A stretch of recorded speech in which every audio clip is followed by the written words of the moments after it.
Hello everyone, welcome to UPSC Akhada. आज हम discuss करेंगे जो प्रीवियस ईयर क्वेश्चन आए हुए हैं जनरल स्टडीज पेपर वन में। ज्योग्राफी का जो पोर्शन है उनमें कौन कौन सी थीम है जो रिपीट हो रही है। देखो, ज्योग्राफी में आप देखोगे, जैसे मैं आपको बताऊंगा कुछ थीम्स हैं। अगर आप उनको ढंग से कर लेते हो तो कहीं ना कहीं क्वेश्चन उन्हीं से आता है। थीम वही रहेंगी, उसके कुछ डिफरेंट एंगल हो सकते हैं, वो डिफरेंट एंगल हमें प्रिपेयर करना है। तो अगर बात करें थीम्स की, ठीक है, तो सबसे पहले तो हमें सिलेबस पता होना चाहिए ज्योग्राफी का। जो पेपर वन के अंदर सिलेबस क्या दिया हुआ है, तो उसके लिए मैंने कोड बना रखा है राजस्थान जीपीएस। आप मानो आप राजस्थान में हो और आप गुम हो गए हो, तो बहुत बड़ा डेजर्ट है, तो आप कैसे लोकेट करोगे अपने आप को। राजस्थान डेजर्ट ये सब क्या है, ज्योग्राफी का पार्ट है, तो आपको आइडिया लग जाएगी राजस्थान जीपीएस कोड किसका है, ज्योग्राफी से रिलेटेड, जो हमारे पेपर वन का सिलेबस है। तो राजस्थान आर से आप याद रखोगे रिसोर्सेज। तो ज्योग्राफी के अंदर हम बात करेंगे रिसोर्सेज की, चाहे लैंड रिसोर्स हो, चाहे नेचुरल रिसोर्स हो, चाहे वाटर रिसोर्स हो। तो रिसोर्स का सारा जो भी आपको लग रहा है न्यूज़पेपर में है, करंट में है, आपका स्टैटिक पोर्शन है, तो रिसोर्स से रिलेटेड सारी चीजें आपको पढ़नी है ज्योग्राफी के अंदर। फिर जी से आएगा आपका ज्योग्राफिकल फीचर्स। ठीक है, तो डिफरेंट डिफरेंट जो ज्योग्राफिकल फीचर्स हैं वो आपको देखने हैं, उन पे क्या इम्पैक्ट पड़ रहा है। ठीक है, फिर मान लो उस पे फ्लोरा और फाउना जो है उनके ऊपर क्या इम्पैक्ट पड़ रहा है, तो जी से आएगा ज्योग्राफिकल फीचर्स। ये कोड याद रखें, राजस्थान जीपीएस का। आर से हो गया आपका रिसोर्सेज, जी से ज्योग्राफिकल फीचर्स, पी से आएगा आपका physical geography and geophysical phenomenas. तो जो भी फिजिकल ज्योग्राफी के पार्ट है, geomorphology, climatology, oceanography, geophysical phenomena है, जैसे आपके सुनामी, साइक्लोन, अर्थक्वेक। ठीक है, तो ये सब चीजें आपको करने हैं पी के अंदर, यानी फिजिकल ज्योग्राफी के अंदर। और लास्ट है आपका एसए सेक्टर्स, तो प्राइमरी, सेकेंडरी, टर्शरी। तो ये जो सेक्टर्स है इनके बेस पे जो इंडस्ट्रीज है उनकी लोकेशंस है, तो ये सारी चीजें आपको करनी है जीएस वन ज्योग्राफी जो आपका पेपर वन है उसके अंदर। तो पहले तो हमने सिलेबस देख लिया, अब देखना आप थीम्स। यूपीएससी भी फॉलो करते हैं इन थीम्स को, है ना, और वही सिलेबस को भी उसी तरीके से क्वेश्चन बनाता है। तो जो थीम्स है उनको भी मैंने 4 पार्ट में डिवाइड किया है। तो जो सबसे पहले जो हेडिंग है आपकी, वो क्या है आपका, सेलियन features of the world physical geography. क्योंकि राजस्थान जीपीएस में पी क्या था, फिजिकल ज्योग्राफी। तो फिजिकल ज्योग्राफी का जो पार्ट है उनके अंदर इन थीम से क्वेश्चन पूछा गया है। फिजिकल ज्योग्राफी या जियो फिजिकल फिनोमिना, जैसे अर्थक्वेक, सुनामी, वोल्केनो। तो ये सिलेबस का पार्ट है, और देखो सिलेबस को ही फॉलो करते हुए उन्होंने थीम्स पूछी हुई है क्वेश्चन की। इसलिए सिलेबस और पीवाईक्यू दोनों इंपॉर्टेंट है आपको, ताकि आपकी जो पढ़ाई हो एक प्रॉपर गाइडेड हो। तो अगर बात करें फिजिकल ज्योग्राफी के अंदर, तो सरकम पैसिफिक बेल्ट या पैसिफिक रिंग ऑफ फायर, इससे क्वेश्चन आया हुआ है। तो अब ये थीम आपको करनी है अच्छे से। एक बार कुछ और पूछता है, अगली बार कुछ और इसी थीम से रिलेटेड पूछ लेगा, तो उसकी जो डिफरेंट डायमेंशन है वो कवर करनी चाहिए। आज मैं आपको थीम बता रहा हूँ कि कौन कौन सी थीम कवर करनी है। हम तो क्लास में सारे डिफरेंट डायमेंशन और थीम कवर करवाएंगे इसमें, ठीक है। और बाकी आपकी चॉइस है, आप कहीं से भी पढ़ रहे हो, पर आपको ये थीम्स पता होने चाहिए। इनके बैकवर्ड लिंकेज के अराउंड जो भी डायमेंशन बन सकती है, वो सारे डायमेंशन आपको कवर करनी चाहिए। फिर उसके बाद जो आपका मन करता है वो करो, और पहले तो ये जरूर करो जो थीम यूपीएससी पूछ रहा है। इसीलिए मैंने आपके लिए पिछले 10-12 साल के पेपर एनालाइज करके थीम निकाली है। तो पहला है आपका सरकम पैसिफिक बेल्ट, सेकंड है डेजर्टिफिकेशन। तो डेजर्टिफिकेशन पे, है ना, क्या डेजर्टिफिकेशन है, यूएनसीसीडी की डेफिनेशन क्या है, क्या टारगेट है, कितना एरिया इंडिया में है जो डेजर्टिफाइड हो रहा है, वर्ल्ड में कितना एरिया है, क्या एफर्ट्स किए जा रहे हैं, क्या चैलेंज आ रहे हैं उसके अंदर। ठीक है, कोई केस स्टडी है जहाँ पे डेजर्टिफाइड लैंड को, मंगोलिया की केस स्टडी भी है जिसको आपने रिक्लेम किया हो। इस तरीके से आपको अपने नोट्स बनाने हैं, ठीक है। और उसमें ज्योग्राफिकल टर्म्स आप देखो, हर एक पेपर के अंदर ये ध्यान रखना, जैसे अगर सोसाइटी पढ़ रहे हो तो सोसाइटी के टर्म्स, ज्योग्राफी पढ़ रहे हो तो ज्योग्राफी के टर्म्स जरूर डालना अपने नोट्स के अंदर। तो कीवर्ड्स की बड़ी वैल्यू होती है, ठीक है। एनवायरमेंट पढ़ रहे हो तो एनवायरमेंट रिलेटेड कीवर्ड्स, तो नोट्स बनाते हो कीवर्ड्स जरूर डालने आपको। थर्ड चीज आपकी वेस्टर्न घाट, तो नेक्स्ट थीम आपकी वेस्टर्न घाट से, हमारे वेस्टर्न घाट्स। तो वेस्टर्न घाट्स हो गया, आगे हिमालयस भी आएगा। अगर वेस्टर्न घाट के तो ईस्टर्न घाट्स भी कर लेना साथ साथ। अब तो घाट्स एक अपने आप में थीम है, ठीक है। देन कुछ मिशन पूछ लेता है रिसेंटली, है ना, जैसे जूनो आया था तो जूनो पूछा, आईआरएनएस आया तो आईआरएनएस पूछा। तो जो स्पेस मिशन हैं उनको भी हम ज्योग्राफी वाली थीम के अंदर कवर करेंगे। नेक्स्ट है आपका रॉक्स, ठीक है। तो रॉक्स हो गया आपका हिमालय और माउंटेन्स। अगर रॉक्स की बात करें तो रॉक साइकिल हो गया, बेसिक कराते ही हमें ना, डिफरेंट टाइप्स ऑफ रॉक्स हो गया। तो रॉक्स पढ़ना है आपको, हिमालयास पढ़ना है, जैसे हमने वेस्टर्न घाट पढ़ा था। तो एक और फीचर क्या, हमारा फिजिकल फीचर इंडिया में हिमालयास, तो हिमाचल हिमालयस पढ़ना है। और हिमालय के साथ मैंने एक थीम और ऐड कर दी, माउंटेन्स है। तो बाकी माउंटेन्स है इंडिया और वर्ल्ड के, वो भी कवर करने हैं। उसके बाद है लैंडस्लाइड्स। अब लैंडस्लाइड पढ़ा है तो लैंडस्लाइड के साथ साथ लैंड स्लिप ये भी पढ़ना है आपको। लैंड स्लिप पढ़ा है तो लैंड सब्सिडेंस, सब्सिडेंस, जो जोशीमठ में लैंड सबसाइड करके चलता है, तो लैंड सब्सिडेंस पता होना चाहिए। लैंड स्लिप और लैंडस्लाइड में डिफरेंस पता होना चाहिए। होता है कि लैंडस्लाइड बहुत फास्ट हो जाती है, लैंड स्लिप होती है धीरे धीरे धीरे धीरे। अभी अरुणाचल प्रदेश में लैंड स्लिप हुई है, पापा नुगुनिया में लैंड स्लिप हुई है, तो रिसेंट में चल रहा है लैंड स्लिप का। तो आपने लैंडस्लाइड देखा तो लैंड स्लिप भी आप देख लो, लैंड सब्सिडेंस भी देख लो। तो इस तरीके से आपको थीम आइडेंटिफाई करनी होती है ना। नेक्स्ट है वोल्केनोस। तो वोल्केनोस फिर अपने आप में एक थीम है, उससे क्वेश्चन आया हुआ है, ठीक है। नेक्स्ट है आपका मॉनसून, ठीक है, Indian monsoon, south west monsoon. Monsoon को अच्छे से करो, उसके फैक्टर्स। अब रिसेंट क्या चेंज आ रहा है, मॉनसून को क्लाइमेट चेंज से लिंक करो, मॉनसून को मरीन हीट वेव से लिंक करो, ऐसे लिंकेजेस एस्टेब्लिश करना है। तो मॉनसून एक थीम है। ट्रोपोस्फेयर है ना, जितने भी एटमॉस्फेयर के लेयर है, तो ट्रोपोस्फेयर से अगली बार कुछ और आ जाएगा, उसके लेयर, उसके कंपोजिशन, ठीक है, उसमें क्या क्या चीज पॉसिबल है क्या, तो ये आपको ट्रोपोस्फेरिक थीम आ रही है। फिर आते हैं साइक्लोन। साइक्लोन से लगातार क्वेश्चन आते हैं, temperate cyclone, tropical cyclone, coding, colour coding, उनकी क्लासिफिकेशन, कितना सीवियर कौन सा कैसे क्लासिफाई किया है, ठीक है। और डिजास्टर में भी साइक्लोन इंपॉर्टेंट है, डिजास्टर मैनेजमेंट, तो साइक्लोन थीम अच्छे से करनी है। फिर आगे आपके लैंडफॉर्म्स। तो लैंडफॉर्म में फ्योर्ड आ गया मान लो, ठीक है, जो ग्लेशियर लैंडफॉर्म का पार्ट है। ऐसे अगली बार कोई फ्लूवल का आ जाएगा, कोई एरिड का आ जाएगा, तो अलग अलग लैंडफॉर्म्स ये एनसीईआरटी में भी दे रखे हैं 7th क्लास की, हम क्लासेस में भी करवाते हैं, और अब देखो यूपीएससी ने मेंस में भी पूछा हुआ है।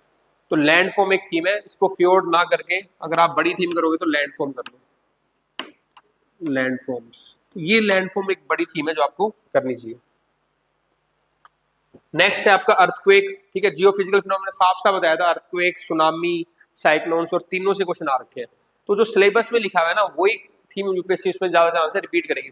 हम उसी को ढंग से नहीं करते हैं, उसी के कीवर्ड नहीं ढूंढते, उसी के हम अपने नोट्स नहीं बनाते, तब दिक्कत आती है। अगर आपके वो नोट्स प्रॉपर तैयार होंगे तो आपको आंसर राइटिंग करना भी इजी रहेगा। अगला है प्लेट टेक्टोनिक्स, ठीक है। तो अगली थीम है आपकी प्लेट टेक्टोनिक्स। फिर है natural vegetation of India.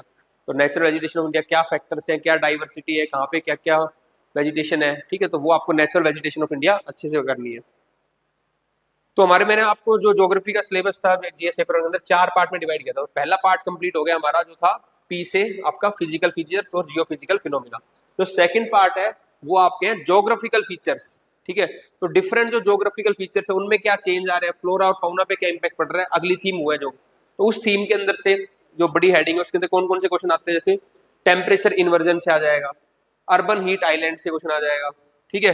Glaciers है ना, उन पे ग्लेशियर मेल्ट हो रहा है क्लाइमेट चेंज के कारण, ग्लोबल वार्मिंग के कारण, तो वहां पे फ्लोरा फाउना पे क्या इंपैक्ट पड़ रहा है, तो ये एक थीम होगी। क्लाइमेट चेंज अपने आप में एक थीम है, ठीक है।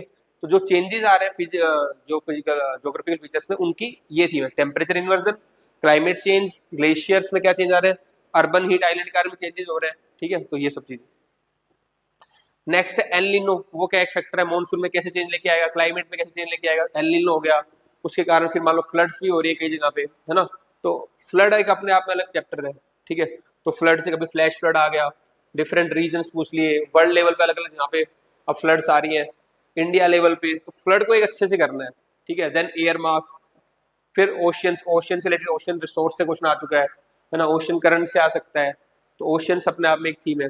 फिर आते हैं वाटर स्ट्रेस। वाटर से आप देखना हर अल्टरनेट ईयर क्वेश्चन आ ही जाता है, कभी ग्राउंड वाटर से आ जाएगा, ठीक है, कभी आपका आएगा फ्रेश वाटर सिंकेज हो रहा है, तो वाटर स्ट्रेस के कारण इंडिया में पूछ लेगा कि इंडिया में कहाँ का वाटर स्ट्रेस है, क्या reason, ground water red zone से आ जाएगा।